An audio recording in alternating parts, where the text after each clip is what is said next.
آپ کو جو کہتے تھے کہ عمران خان لاڈلا ہے تو اب لاڈلوں کی فہرست میں 2 کا اضافہ ہو گیا. عمران خان کے ساتھ شریف فیملی بھی آ گئی اور زرداری صاحب بھی آ گئے. اب دیکھیے، اب آپ تو ماشاءاللہ جرنلسٹ ہیں اور صفحہ اول کے جرنلسٹ ہیں، اس طرح کے کامنٹ پہ میں تبصرہ نہیں کر سکتا کوئی. اس میں تھا کیا ان کے لیے؟ پولیٹیکل کنسیشنز کہاں کہاں تھی؟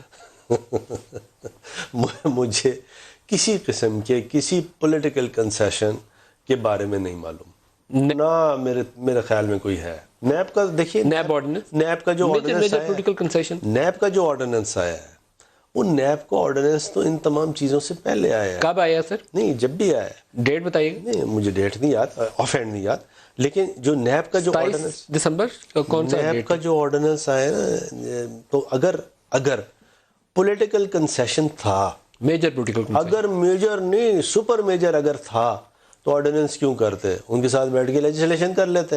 دیکھیں سر یقین دہانی آپ نے پہلے کروائی نا سر، اس کے بعد ووٹ لیا آپ نے. دیکھیے ندیم، یہ تو ڈے ون سے گورنمنٹ کا یہ سٹینڈ ہے کہ نیب پہ ایک تو کمپرومائز نہیں کرنا، نیب جو کر رہی ہے اس کے ہاتھ مضبوط کرنے ہیں، لیکن جہاں جہاں اگر کوئی ایسی چیز ہے کہ، کیونکہ دیکھیں نیب پہ ہم بیٹھیں گے الگ سے آپ کے ساتھ، آئی پرومس یو، آؤں گا آپ کے ساتھ پروگرام کروں گا نیب پہ. سر جو